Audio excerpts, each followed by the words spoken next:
Eu queria começar perguntando se você já viu algum quadro do Hitler.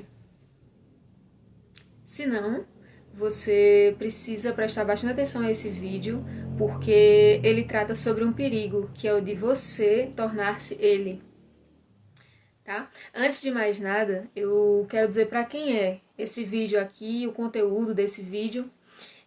Ele é direcionado a pessoas que querem se tornar escritoras, homens e mulheres, adolescentes, adultos, enfim, que querem se tornar escritores, mas também para professores e professoras que querem causar impacto dentro da sala de aula através da literatura. Além disso, para os amantes da cultura e para as amantes da cultura que universalmente se encontram por aqui. Tá bom? Eu, para quem ainda não me conhece, sou a Tainara Queiroz, eu sou poetisa, escritora, cordelista, nascida, criada e residente no sertão do Pajeú, a nossa terra da poesia aqui no estado de Pernambuco. E, além disso, sou também membro do Clube do Cordel, né, um clube de literatura popular. E se você ainda não conhece o clube, procura seguir nas redes sociais, aqui no Insta, o @clube.do.cordel. Lá no YouTube também, Clube do Cordel. É um clube muito bacana, dá formação para novos cordelistas. Ele também proporciona que chegue na sua casa, na nossa casa, cordéis todos os meses. E a gente recebe muito material bacana. Se você ainda não segue no clube nas redes, eu sugiro que você siga esse pessoal lá, tá bom? Então, gente, para começar a conversa, eu vou contar para vocês resumidamente a história do Hitler, né?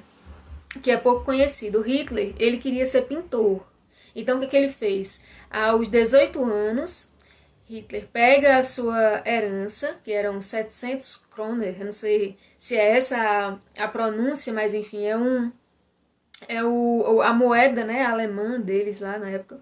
E aí ele pega essa herança dele, o Hitler, vai para Viena e inscreve-se na Academia de Belas Artes e posteriormente na Faculdade de Arquitetura. Bom, isso é a história que pouca gente conhece do Hitler, né?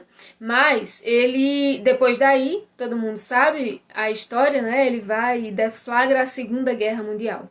Então, sem querer fazer nenhuma comparação absurda, mas fica claro pela biografia do Hitler que para ele foi mais simples a Grande Guerra do que encarar a tela em branco, né? A tela onde ele deveria fazer as pinturas que nós deveríamos conhecer. Então, o Hitler foi vencido por aquilo que a gente chama de efeito sombra. Né? A primeira aspiração dele, que era ser pintor, ficou em segundo plano. Historicamente, ele ficou conhecido como o cara que deflagrou a Segunda Guerra Mundial e fez tudo aquilo que a gente já sabe, o Holocausto, enfim. Então, o que é que precisa ser assimilado disso aí para você que está aí e que quer apostar no caminho da literatura? Se você não começar a escrever hoje, se você não começar hoje a combater o efeito sombra, você pode se tornar um próximo Hitler, no sentido de que você vai deixar que aquilo que não é a sua aspiração comande a sua vida e você acaba se tornando, historicamente, sua biografia tenha mais daquilo que você não gostaria de ser do que daquilo que você nasceu para ser ou se sente convidado ou convidada a ser. Então esse vídeo aqui hoje da gente é para que a gente possa ajudar você a combater esses obstáculos que se colocam. E se você ainda não sabe o que é o efeito sombra, é porque você não está acompanhando a nossa jornada de vídeos com relação à literatura. Então você pode ir lá no YouTube, não sei se você vai estar assistindo esse vídeo já no YouTube, mas enfim, no canal do YouTube Tainara Queiroz tem uma série de vídeos já onde a gente fala sobre isso. Aqui no IGTV também do Instagram, do @queiroz.tainara, e na nossa página no Facebook também, a Tainara Queiroz, né? Você pode acompanhar em qualquer um desses canais. Inclusive queria pedir para vocês, se puderem seguir a página do Facebook, seguir o Instagram, inscrever-se e acompanhar o YouTube, porque a gente está sempre produzindo materiais que se propõem a contribuir com essa formação, e vocês podem não ser passivos nesse processo, mas sim contribuir nos comentários, colocando aquilo que vocês gostariam que a gente tratasse, tirar dúvidas, para que a gente saiba que tipo de conteúdo mais interessa para vocês também. Tá certo? Então, a primeira coisa para a gente poder fugir do efeito sombra, esse efeito que tira a gente do caminho que a gente realmente gostaria de seguir, é a gente perceber os sintomas, né? Quais são os sintomas de que você está sendo levado pelo efeito sombra? Porque quando a gente percebe os sintomas, a gente pode combatê-lo de alguma forma. Então eu fiz uma lista de 9 coisas que são sintomas de que a gente precisa combater isso para você de fato se tornar um escritor, uma escritora, um professor, uma professora de impacto. Então vamos lá, vamos começar.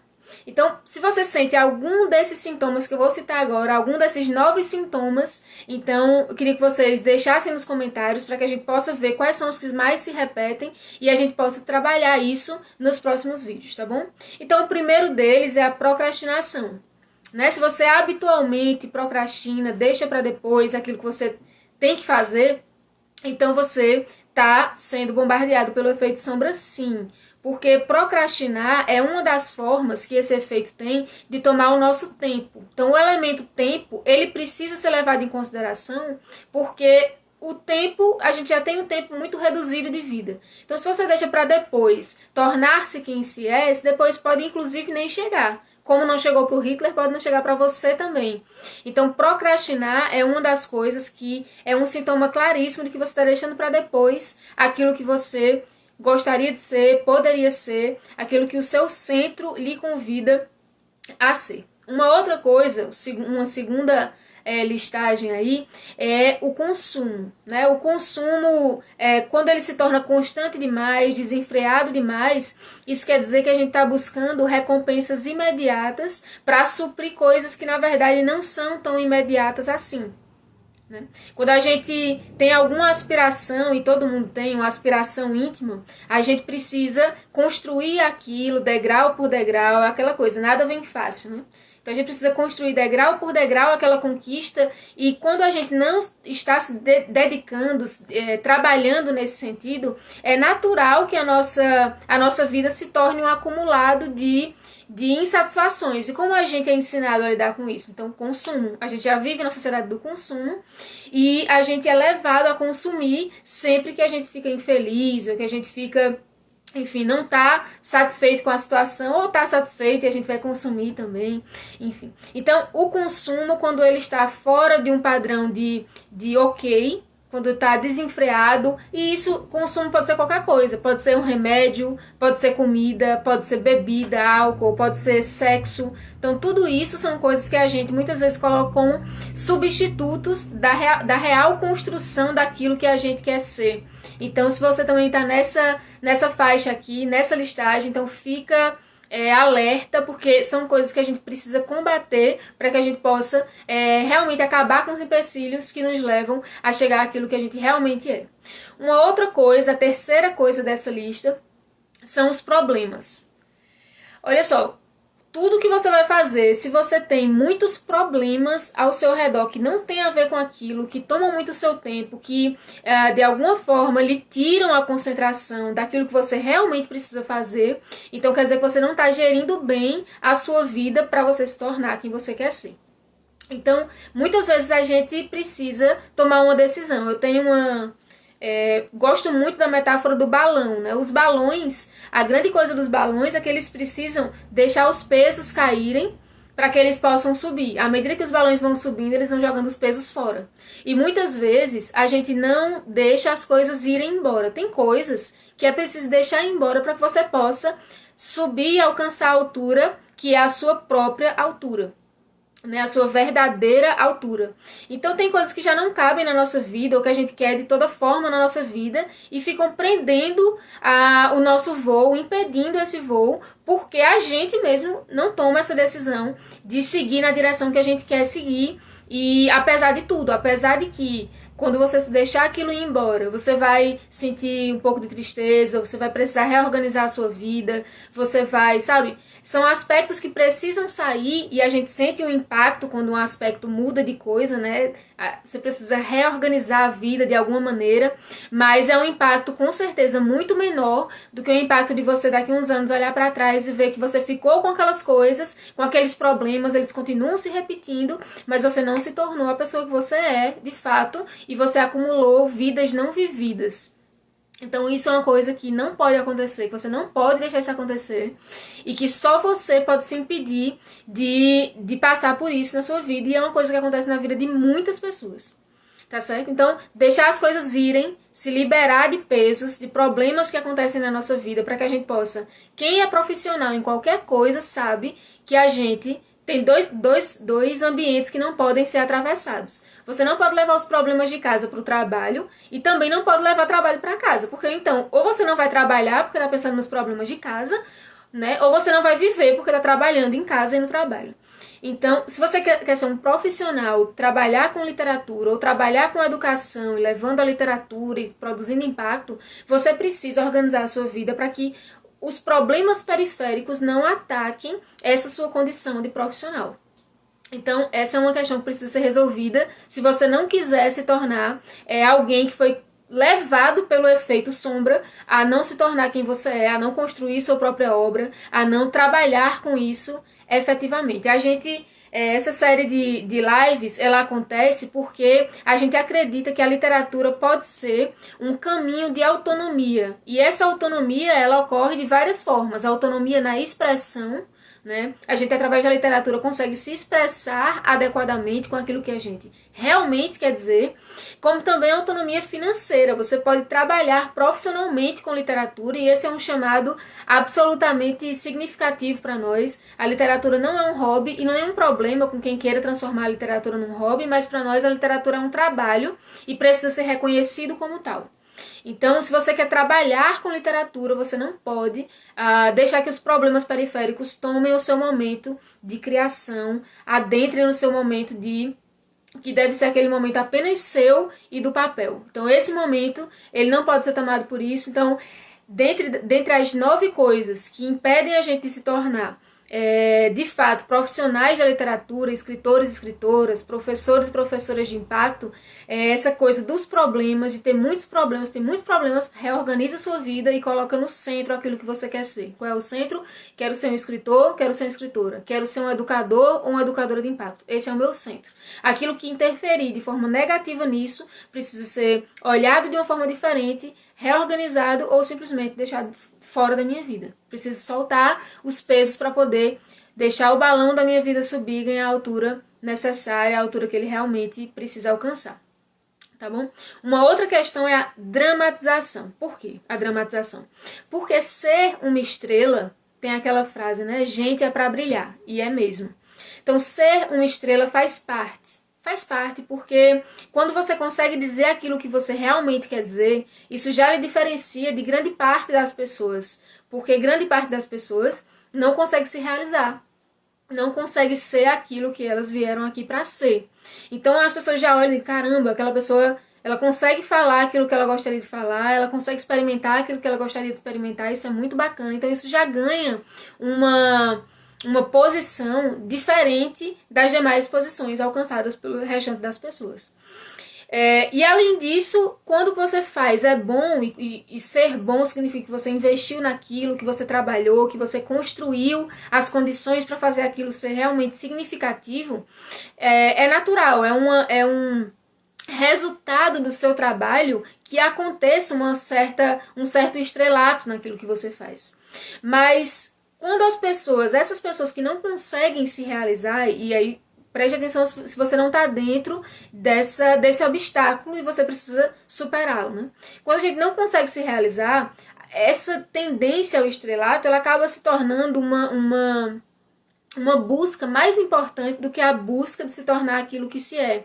E como se dá isso? Você vai procurar a atenção de diversas formas, como, por exemplo, criando problemas, como, por exemplo, tentando se diferenciar por formas que não são aquela maneira que é a forma de você ser quem você realmente é. Escrever é uma coisa, declamar é uma coisa, e as pessoas verem, caramba, essa pessoa está se expressando de uma forma que eu gostaria de conseguir fazer, e aí você ganha aquela espécie de admiração.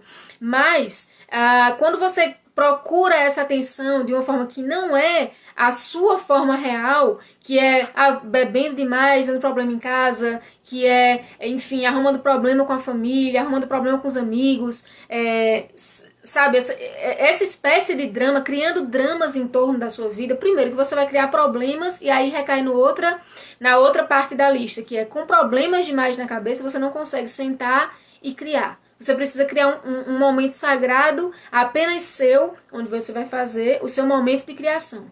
Então, se você está criando essa espécie de estrelato na sua vida, que é baseada em chamar a atenção simplesmente, então isso é um problema que você precisa resolver para poder passar para o estágio de dedicar-se à literatura, porque a literatura requer tranquilidade. A literatura, isso não quer dizer que você não possa ter problemas na vida, todo mundo tem problemas na vida, mas a gente precisa dar ao estrelato o lugar dele, que é o resultado de muito trabalho, de muito empenho, da construção cotidiana da sua obra. É aí que vai acontecer o estrelato, aí é que você vai conseguir a atenção de qualidade que você precisa atrair, tá certo? Um outro problema desses nove pontos da lista, né, para você não se tornar, e aí lembro para quem chegou agora no vídeo, que a gente está falando aqui de perigos de não se tornar aquilo que o Hitler se tornou. O Hitler queria ser pintor, né? Ele aos 18 anos pega toda a herança dele e vai morar em Viena. Chegando lá, ele se inscreve na Academia de Belas Artes, posteriormente também na Faculdade de Arquitetura, e ninguém aqui provavelmente já viu alguma obra do Hitler. Eu particularmente nunca vi, mas a gente sabe pelo que ele ficou conhecido na história. Então o que eu digo desde o começo do vídeo é que foi mais fácil para o Hitler deflagrar a Segunda Guerra Mundial do que lutar contra a tela em branco.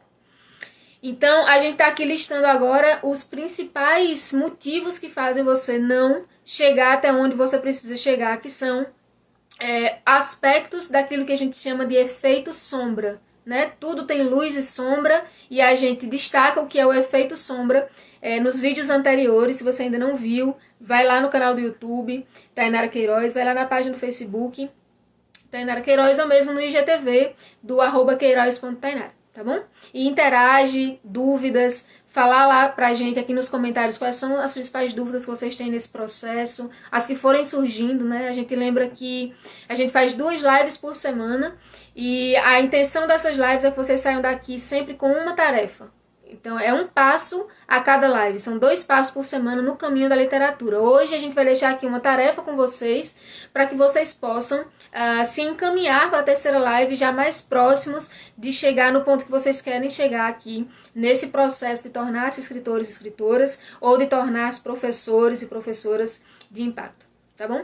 Então, um outro aspecto é a sensação de infelicidade, tá? O efeito sombra, isso é uma coisa importante, ele só ataca aqueles objetivos que lhe deixam próximos de ser aquilo que vocês são, né? Aquilo que afasta vocês daquilo que vocês realmente são, o efeito sombra, ele não vai oferecer nenhuma resistência. Então, se você quiser investir em um vício novo, né? Se você quiser investir em algo que te afasta da literatura, que te afasta de ser alguém de impacto, então não vai existir efeito sombra. Então isso, inclusive, é uma forma de você se nortear nas suas decisões, porque se você não está sentindo nenhuma resistência dentro da sua personalidade a fazer determinada coisa, provavelmente aquilo não tem muito a ver com quem você realmente é, com as possibilidades daquilo que você realmente pode se tornar.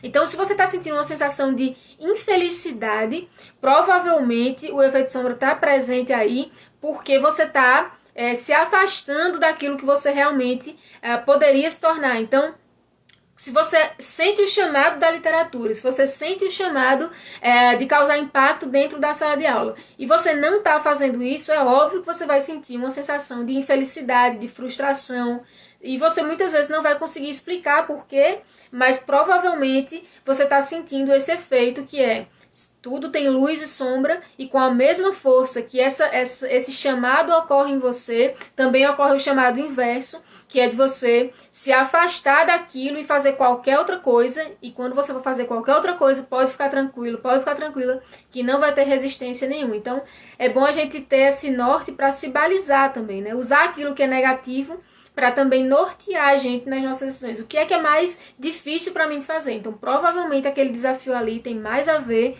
com o que você pode se tornar, com o que tem realmente a ver com o centro norteador e irradiador da sua personalidade, do seu centro de criação.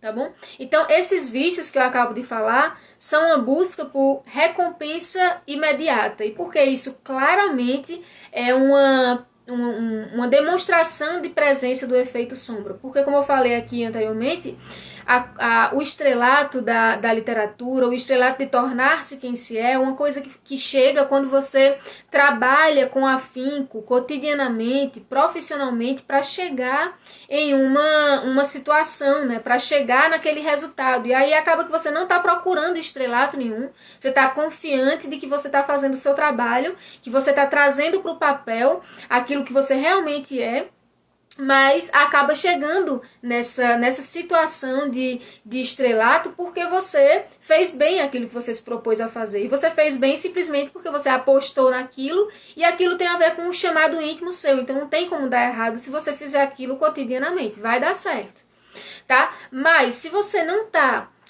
trabalhando cotidianamente nesse sentido, o natural é que a sua personalidade se frustre e te faça buscar recompensas mais imediatas, que não tem a ver com a necessária construção cotidiana da sua carreira, da sua obra, do seu legado, da sua expressão qualificada, essa expressão que é necessária na literatura. Então você vai buscar necessariamente por vícios, que vícios são justamente aquilo que traz recompensa imediata. Então fiquem atentos, porque isso é claramente um resultado da presença desse efeito sombra, né? A sombra em você puxando aquilo que é um chamado à luz, certo? Então, uma outra coisa que eu preciso chamar muita atenção aqui, principalmente nesse momento do Brasil, a gente está fazendo aqui uma lista de 9 coisas que nos afastam do objetivo de nos tornarmos quem somos, e especialmente se esse chamado é um chamado da arte, se é um chamado da literatura, que é o que a gente trata aqui, principalmente nesse canal. Então, o fundamentalismo, ele não tem jeito, não tem caminho certo que o fundamentalismo ande junto com a arte, junto com a criação. E por quê? Porque a arte e a criação, essas coisas precisam do novo, estarem abertas ao novo, estarem abertas a inovações no sentido da técnica, no sentido do juízo, no sentido de... Se você pega sempre juízos velhos para olhar as coisas, você nunca vai observar aquilo que está acontecendo no crescimento de uma planta. A gente tem um poeta aqui em São José do Egito que ele diz: eu admiro demais o mistério da roseira. Quando uma rosa murchece, nasce outra rosa que cheira, sem diferença nenhuma do perfume da primeira. Então, para fazer uma cestilha como essas, é preciso ter um olhar muito apurado para o que se chama até de semiótica das coisas, né? O caminho do sentido das coisas. Então, é como se a flor tivesse aprendido, de certa forma, um idioma do perfume e não precisou ninguém ensinar para ela, mas isso o poeta viu claramente e disse com palavras muito simples, como é característica da nossa poesia aqui no Pajeú, né? Essa profundidade dita de uma maneira muito simples, que desde o agricultor até o médico formado, eles vão entender da mesma maneira, é uma coisa que eu admiro demais. Mas enfim, olhar as coisas com esse olhar de inovação, de observar cada grão de significado, é uma coisa que é necessária. Dentro do fundamentalismo, é impossível trazer o novo para dentro do fundamentalismo, porque o fundamentalismo é essencialmente pegar dogmas e olhar com o olhar do dogma a realidade. E nós, esse é um grande perigo para nós, porque nós humanos, nós viemos de milhões e milhões de anos de nomadismo, né, onde nós conhecíamos somente o clã, a tribo. Então nós temos o nosso DNA cognitivo, inclusive o conhecimento do que é estar em coletivo, né, em tribo, em grupo. estar preparados para a liberdade completa, que é o espaço da criação, que o espaço da criação exige, é algo que precisa de construção cognitiva, construção emocional, e isso é um dos grandes empecilhos na decisão de dedicar-se às atividades artísticas, às atividades poéticas, porque isso vai de encontro ao nosso DNA cognitivo no sentido de uma amplidão desconhecida, essa necessidade da solitude, a necessidade, né, da liberdade absoluta, é desconhecida dessa nossa construção humana que precisava para proteção, né, própria, estar em grupo, estar em clã, e dessa maneira sempre trabalhar para que o dogmatismo não entre na nossa receita de olhar. É algo que a gente precisa tratar sempre com muito cuidado, com muito carinho, porque fundamentalismo não combina com criação, tá certo? Então, e a última coisa dessa lista de obstáculos à nossa criação, à nossa dedicação a essa vida artística, poética, a construção de uma obra, é quando a gente percebe, é um sintoma, né? Quando a gente percebe que a gente está criticando demais os outros. E quando eu falo de criticar, eu queria só fazer um adendo, assim, uma ressalva, que eu não estou aqui falando, por exemplo, dos críticos de arte, né? Eu acho que quando a gente faz alguma coisa com paixão e acredita naquilo que a gente está fazendo, aquilo pode ser maravilhoso, qualquer profissão pode ser maravilhosa. Eu falo aqui da crítica que se faz sem o fundamento da construção do outro, da construção de si mesmo. Então, quando a gente percebe que está criticando demais o outro, então isso provavelmente é um sintoma de que você está se deixando levar pela inveja, talvez até, de que o outro conseguiu chegar lá, ele conseguiu ultrapassar todos esses sintomas, curar-se de todos esses sintomas, encorajar-se frente aos desafios e conseguiu, sabe, dar vida à sua expressão verdadeira. Muitas vezes a primeira intenção que se demonstra é essa coisa é até uma palavra ruim de se dizer, né? Da inveja de que o outro chegou lá e isso me incomoda porque eu ainda não cheguei, né? Então tem duas posturas de se tomar frente a isso. Uma é a postura do artista, uma da postura de quem quer ser profissional naquilo que é ser, né, que é ser artista, que é ser gente, e tem a postura daquela pessoa que está se deixando levar pelo que é culturalmente difundido, que é a postura de esvaziamento. A gente funciona em rede, tá certo? Tudo funciona em rede aqui na nossa vida, na sociedade. Então, quando alguém descobriu os algarismos, aquilo foi uma conquista para toda a humanidade, porque isso acontece em rede. Então, se a gente ficasse com inveja de quem construiu o algarismo e quisesse abafar essa descoberta, nós estaríamos há milhões e milhões de anos atrás no que diz respeito a desenvolvimento científico, né? A resolução dos problemas que se apresentam para a humanidade.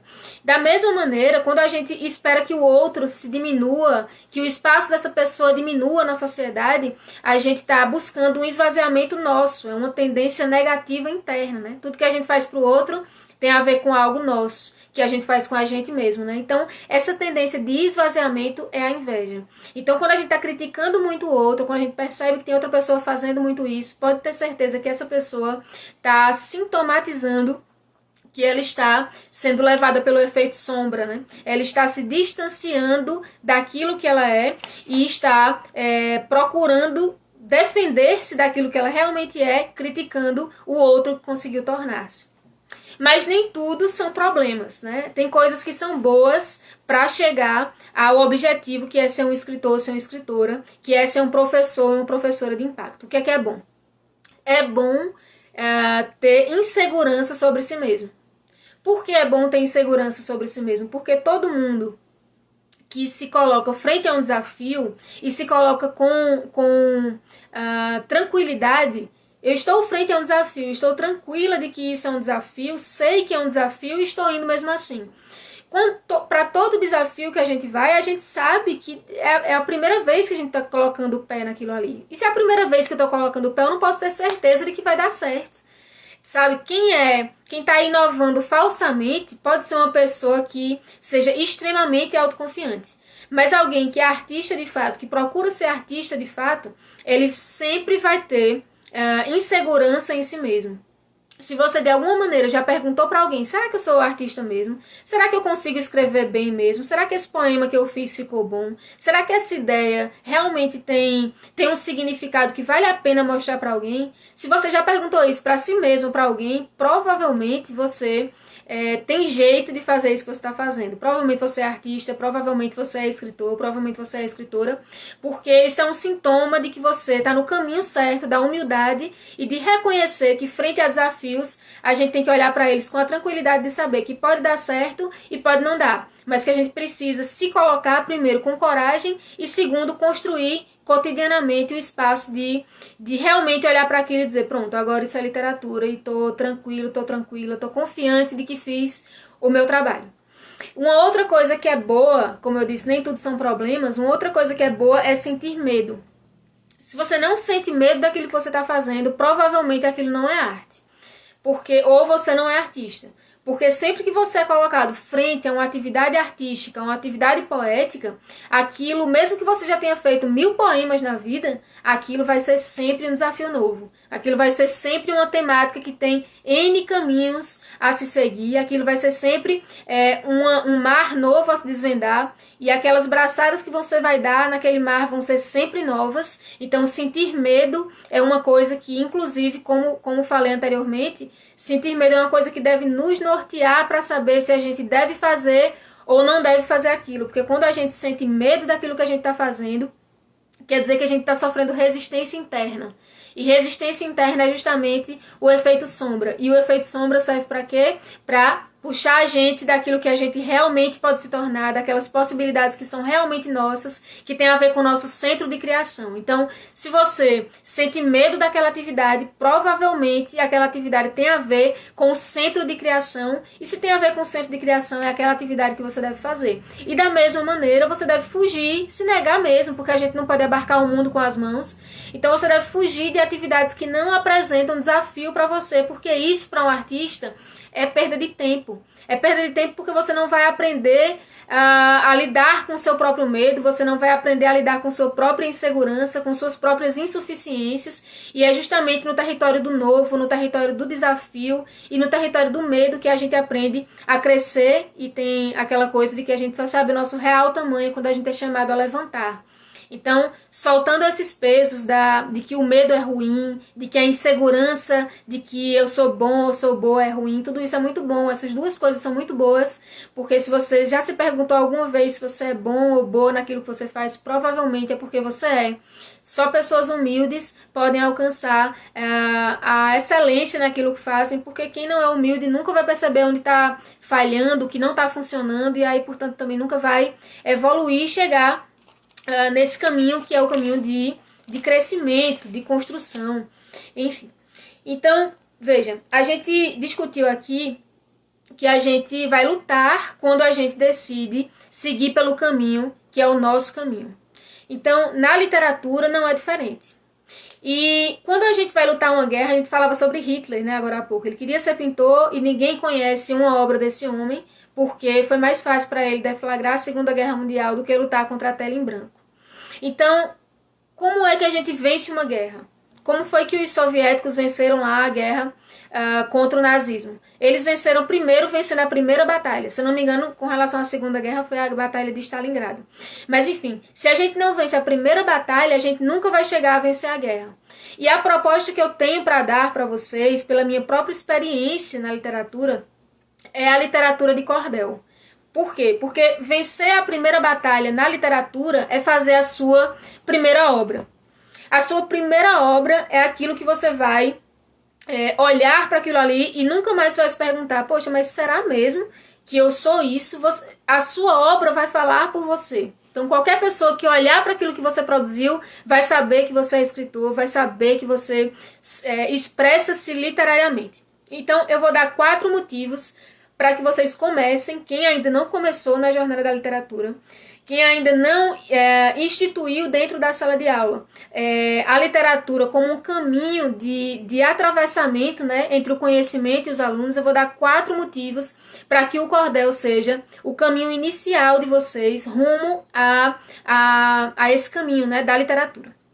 Primeiro porque o cordel, ele oferece a questão do tempo, a rapidez. Um cordel, o tempo que você demora para fazer um folheto de cordel e o tempo que você demora para escrever um romance são completamente diferentes. Além disso, depois que você produz o seu cordel e depois que você produz um romance, o tempo que você vai demorar para imprimir esse cordel e para imprimir esse romance, de fato levar ele para as ruas, para as pessoas, para dentro da sala de aula, também é um tempo completamente diferente. A gente tem um curso online de cordel, o C40, que ele ensina você a escrever um cordel em 40 dias. Ou melhor dizendo, em 40 horas, porque a proposta do curso é uma hora por dia. Então, no fim das contas, são 40 horas. Se você quiser escrever em 2 dias, você consegue. Se você fizer o curso inteiro em 2 dias e escrever durante esse período, você consegue fazer em 2 dias. Inclusive, já escrevi usando essa técnica, né? Então, o primeiro motivo para você escrever um cordel de cara, você investir nessa coisa do cordel para vencer essa batalha da literatura, é a questão da rapidez. Uma outra coisa é a técnica, porque no caminho que você vai trilhar para escrever o seu cordel, você vai adquirir muito mais coisas do que só um cordel. Com a técnica do cordel, que envolve rima, métrica, narrativa, com essa técnica você escreve N outros estilos poéticos. Você escreve soneto, você escreve elegia, você escreve ode, você escreve muita coisa com essa habilidade que você garante que vai caminhar com você para sempre, que é saber contar sílaba poética, saber posição de rimas, sistema de rimas dentro das estrofes. Então, a partir disso, você vai chegar numa capacidade de construir narrativas que podem estar presentes desde o soneto até um romance que você queira construir mais para frente na sua vida. Além disso, aí já vamos para o terceiro ponto, além de rapidez e de técnica, com a literatura de cordel você ganha também autoridade, porque é diferente você conversar com seus amigos sobre literatura sem nunca ter escrito nada, sem nunca ter uma obra para mostrar para eles, e você conversar com eles apresentando uma obra sua, um produto do seu trabalho. Então isso é uma autoridade que é justamente daquilo que a gente vinha falando, né? Quem consegue se liberar desses obstáculos e chega até a literatura tem uma aura que é reconhecida pelos demais e pode ser vista com inveja e pode ser vista também com a melhor forma possível, que é justamente a forma que o artista, que o profissional olha, que é a forma de admiração e de reconhecimento por você ter chegado lá. É como tem aquele monte de caranguejo dentro do balde e aí chega um e consegue subir. A melhor coisa que ele tem a fazer para os outros é terminar de subir e sair e fugir, porque ele demonstra que ele conseguiu fazer aquilo, que qualquer caranguejo pode fazer aquilo. E da mesma forma, somos nós que um dia não escrevemos, mas sentimos esse chamado e depois conseguimos chegar lá. Não tenha medo da inveja, não tenha medo de alguém que diga que você mudou porque chegou lá, porque isso são problemas que você não vai precisar lidar. A melhor coisa que você pode fazer para os seus amigos, para as pessoas ao seu redor, para a sociedade como um todo, é terminar a sua jornada, construir o seu produto e mostrar para eles qual é o resultado de alguém que pega a sua expressão, aposta nela e transforma aquilo em literatura. E a última coisa, né, são 4 coisas que constituem a minha defesa do cordel.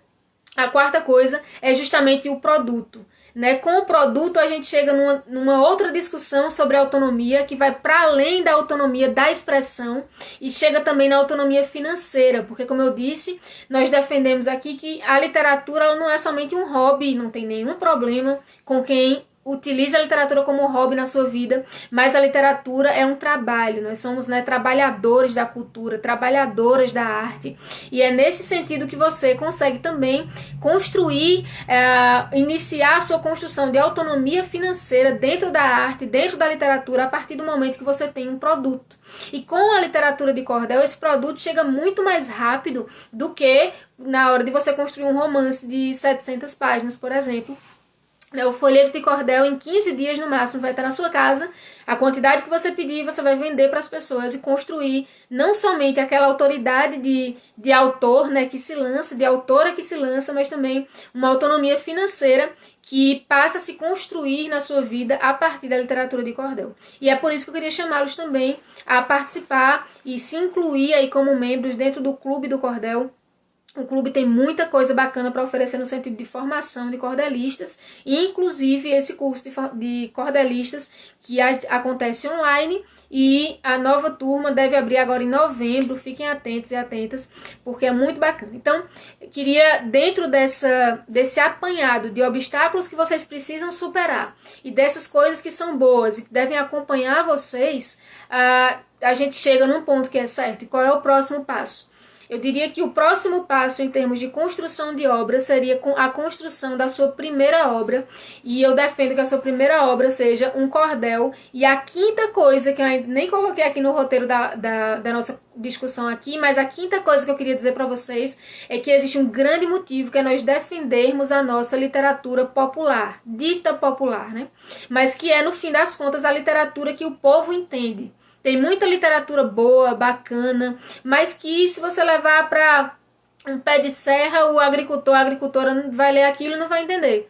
E a literatura de cordel, ela além de ser profunda o suficiente, é também acessível o suficiente, e dessa forma nós contribuímos com a democratização da cultura. Isso que o Paulo Freire colocou tanto e tantas vezes, que era uma das tarefas de uma sociedade em trânsito, né? Essa sociedade em que valores diferentes estão em luta, e a gente tem tanto o fundamentalismo de um lado, provocando a sociedade no sentido de continuar sendo a mesma, de continuar com seus velhos preconceitos, de continuar com suas velhas desigualdades, e existe uma outra galera, e espero que você esteja desse lado da fronteira, desse lado da trincheira, que quer que a sociedade se transforme, né? Que quer que a cultura seja democratizada, que quer que todos e todas tenham oportunidades e oportunidades iguais.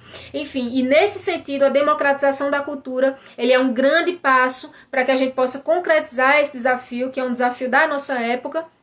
Não terminou em Paulo Freire, nós estamos nesse trânsito de época, e nesse sentido apostar na nossa literatura dita popular, e a literatura de cordel é a grande representante dela, além de tudo tomar o seu papel ativo nessa luta de sociedades que estão se entremeando, e uma hora uma delas vai se sobrepor à outra, e seu nome com certeza vai estar dentro dessa construção se você tiver uma obra de literatura de alcance, de relevância, que garanta que mais pessoas consigam entender o que é a cultura, participar na cultura e, a partir disso, transformar a sua realidade, a sua região, enfim.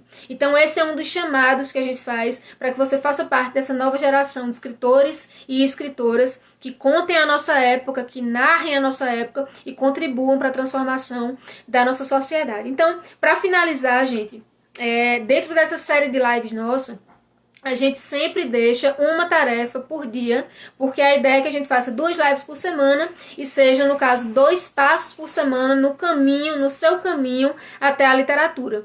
Então, na nossa última live, nós pedimos que vocês recolhessem aqueles papéis que vocês têm guardados na gaveta ou jogados dentro do bolso da calça ou numa bolsa antiga de vocês, ou mesmo que estão na memória ainda e precisavam ainda ser relatados, que são aqueles pedaços de escrita que a gente faz, aquela ideia que a gente guardou, aquele relato de uma experiência que foi marcante. Então, que vocês recolhessem isso e trouxessem para a live, trouxessem junto com vocês para dentro da jornada. E hoje eu quero pedir para vocês que vocês escolham 1 ou 2 temas dentro desses vários relatos de memória, desses vários pedaços de literatura que vocês têm guardados e que são ideias que vocês ainda não apostaram enquanto literatura, mas que, se vocês não apostarem, a literatura nunca vai sair do projeto, e é justamente isso que a gente quer combater aqui, é a gente não ficar dentro da atmosfera do Hitler, né, que queria ser aquilo, queria ser pintor e não conseguiu lutar contra a tela em branco.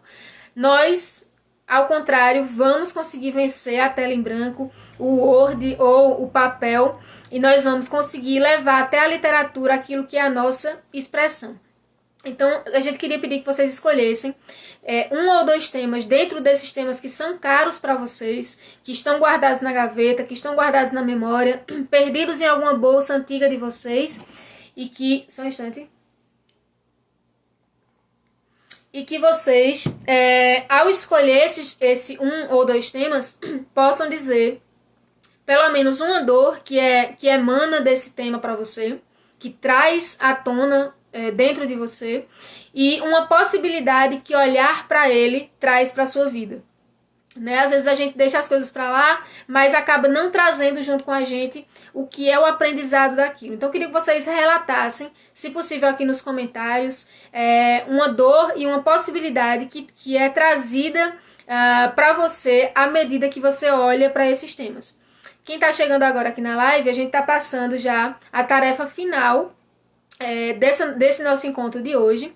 Na última live pedimos que vocês recolhessem, né, esses relatos de memória, esses pequenos pedaços de literatura, e agora a gente quer que vocês escolham uma ou duas dessas experiências, um ou dois desses relatos, desses temas, e se possível deixar nos comentários uma dor que emana desse tema para você e uma possibilidade que se abre quando você olha para esse tema, porque a partir daí a gente vai produzir conteúdo que ajude vocês a transformar em literatura esses sentimentos, essas sensações e esses temas que vocês estão trazendo para dentro da nossa jornada. Então, essa não é uma jornada minha, não é uma jornada do Clube do Cordel, não é uma jornada da nossa equipe, mas é uma jornada da nossa geração, né? A proposta aqui é que se construa uma nova rede de escritores e escritoras que contem a nossa época e que partam da literatura de cordel nessa jornada que nos leva para todos os caminhos da literatura. Então, nesse sentido, gente, queria agradecer a presença de todos e de todas.